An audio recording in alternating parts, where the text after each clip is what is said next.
안녕하세요. 오늘은 가압류 이후에 근저당권이 설정이 됐다면 어떻게 배당하는가에 대해서 알아보도록 하겠습니다. 이렇게 이철민 가압류가 있다면 후순위 이기자 근저당권이 왜 동순위가 되는가에 대해서 알아보도록 하겠습니다. 선순위 이철민 가압류권자는 우선 변제권을 가지는 권리가 아닙니다. 그래서 채권자끼리는 발생 시기와 상관없이 동순위로 평등주의를 택하고 있죠. 이걸 채권자 평등주의라고 합니다. 따라서 가압류 채권보다 후순위 가압류 채권이나 후순위 근저당권 등의 담보물권과 동순위가 되는 것이죠. 가압류권자는 우선 변제권을 주장하지 못하기 때문에 가압류 이후에 가압류 또는 가압류 이후에 근저당권이 있다. 그러면 동순위가 되는 것이죠. 즉 후순위 근저당권은 선순위 가압류권자에 대해서 우선 변제권을 주장할 수 없고 가압류 채권자 역시 우선 변제권을 주장했기 때문에 동순위 안분배당을 하게 되는 것이죠. 보다 더 정확히 말하면 이 가압류의 처분금지 효력을 알아야 합니다. 이렇게 우리가 A 소유자가 있고 가압류가 1월 10일 날 등기가 돼 있고 또는 이제 압류가 돼 있다도 마찬가지죠. 우리가 가압류는 미확정된 채권을 갖고 보전 처분하는 거고 압류는 확정된 채권을 갖고 보전 처분하는 그런 차이점만 있지. 이렇게 가압류가 있고 나서 또는 압류가 있고 나서 근저당권이 설정이 됐다. 또는 임차인의 확정 일자 부 우선 변제권이 있다. 또는 담보가 등기가 있다. 또는 전세권 등기가 있다. 이랬을 때 가압류의 또는 압류의 처분금지 효력이 근저당에 미치게 되는데 그 처분금지 효력은 상당히 약화된 모습을 보이죠. 이 가압류가 채권이 1억이고 근저당이 2억이라면 이 2억에 대해서 우선 변제권만 박탈시키죠.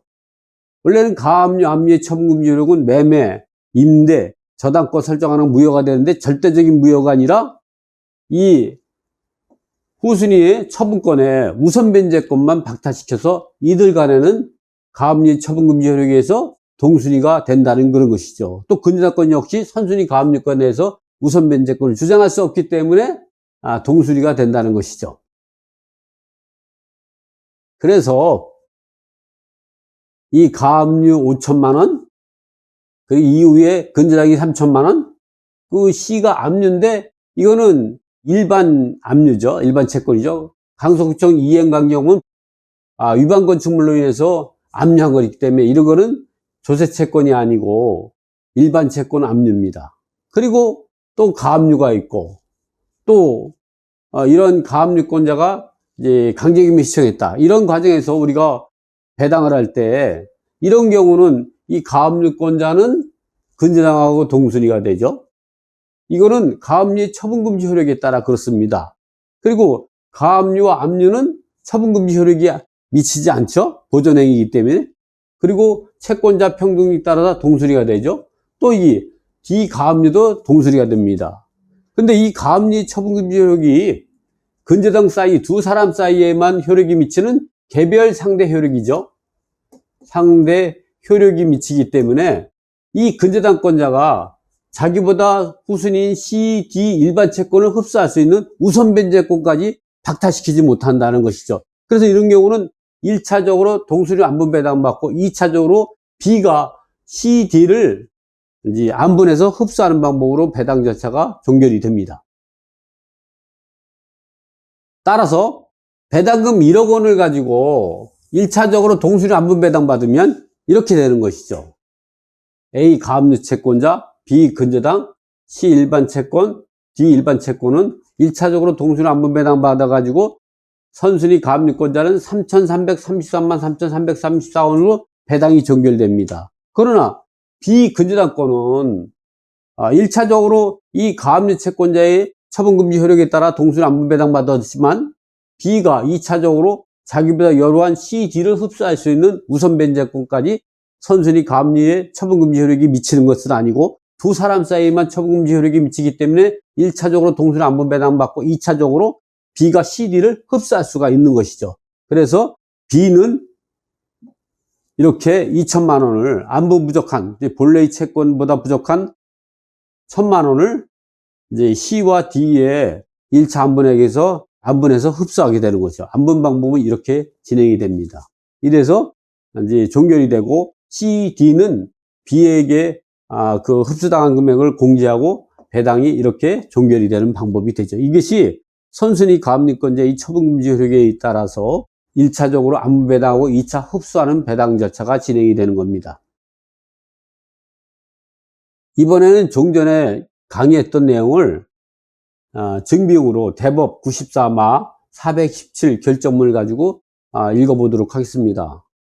이 부동산에 대하여 가압류 등기가 먼저 이루어지고 나서 근저당 등기가 마쳐진 경우에 그 근저당에 대해 가압류 처분금지 효력이 미치기 때문에 그 집행보존의 목적을 달성하는 범위 내에서 가압류 채권자에 대한 관계에서만 상대적으로 무효다. 이걸 개별 상대라고 하죠. 두 사람 사이에만 무효되는 것. 개별 상대 효력이라고 하죠.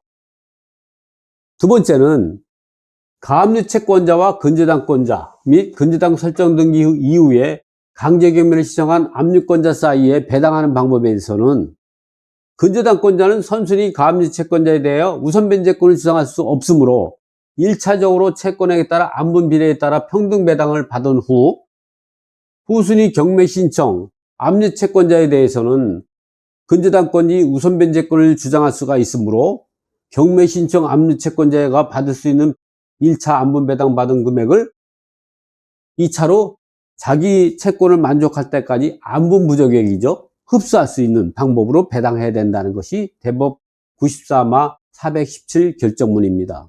자, 이러한 내용을 가지고 또다시 분석해 보면 가압류가 있고 임차인이 대항 요건을 갖추고 그리고 시 조세가 압류했을 때 이럴 때에 압류가 항상 가압류를 이기느냐 이런 얘기가 나오죠. 가끔 보면 이 가압류는 압류하고 비교할 때 동순위가 원칙이다 이렇게 이야기하는 사람도 있어요. 두 번째는 가압류는 압류가 항상 이긴다 이렇게 설명하는 사람도 있고, 세 번째는 가압류가 압류를 이긴다 이렇게 이야기하는 경우가 있는데, 그럼 어떤 것이 맞을까요?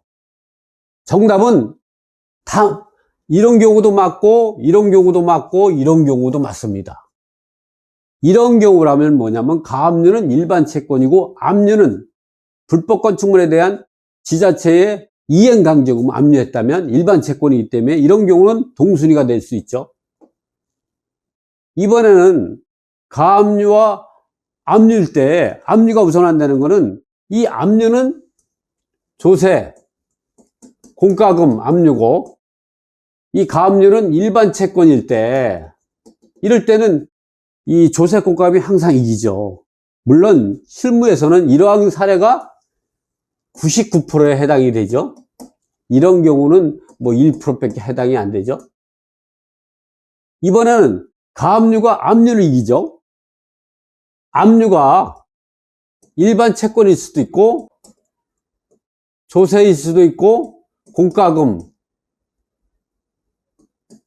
하더라도 가압류가 이기는 경우는 이 가압류는 임금 최우선 변제금 받고 임금 최우선 변제금 갖고 가압류를 했다면 당연히 일반 채권보다 우선하고 조세 채권보다 우선하고 공과금보다 우선하게 되는 것이죠.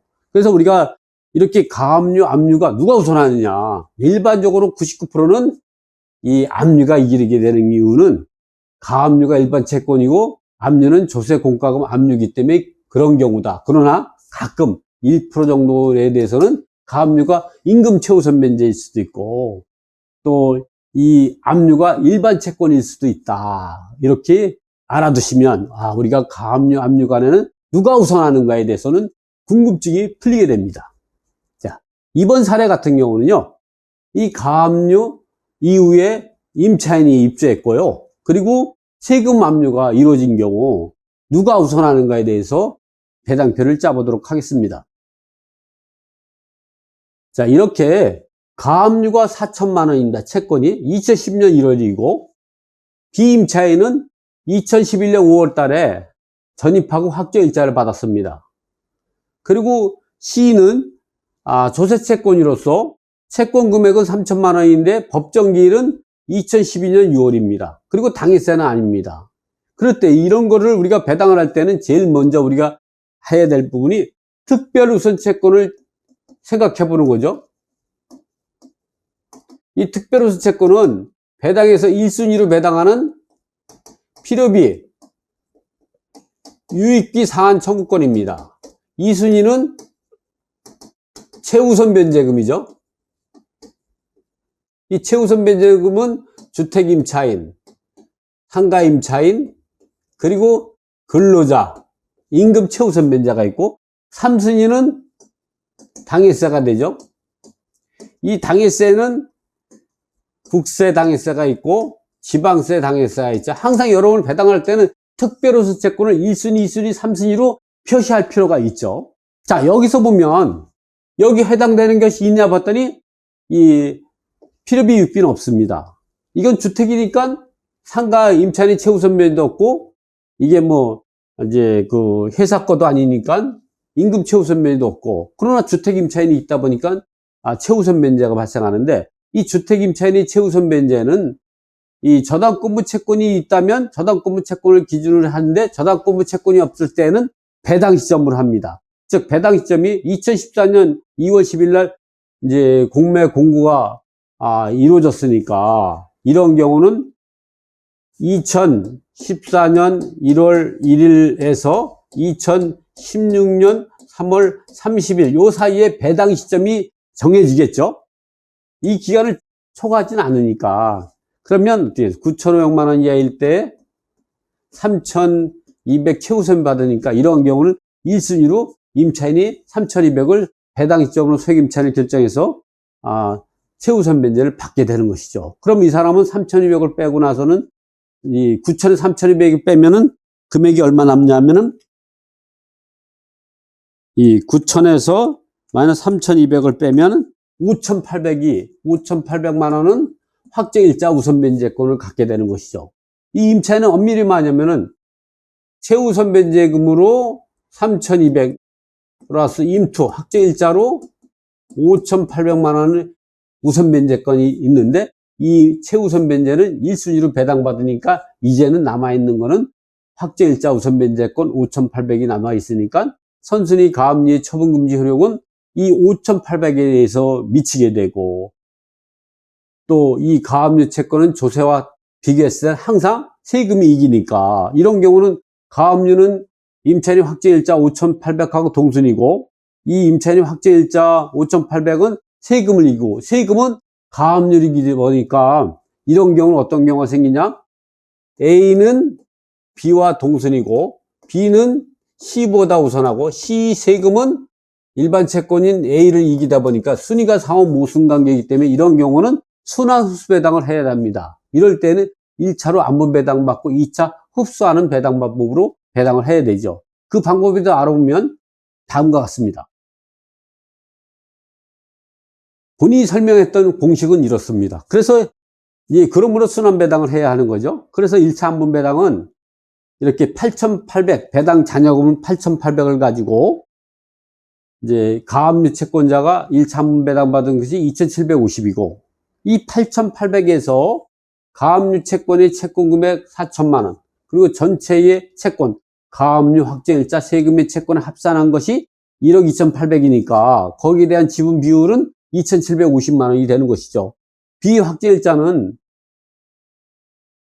5,800만 원을 가지고 전체의 채권을 가지고 나눠서 배당금액 곱해서 3,987만 5천 원이 되는 것이죠.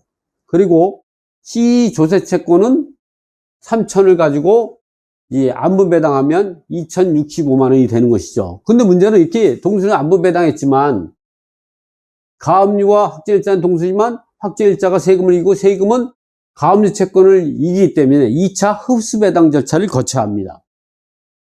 2차 흡수배당을 이 거칠 때에는 우선 변제권이 있는 것만 합니다. 우선 변제권은 이렇게 확정일자와 조세채권만 있기 때문에 먼저 확정일자가 흡수하고 그 다음에 이제 조세채권이 흡수하는 방법을 하게 되죠. 그 내용을 보면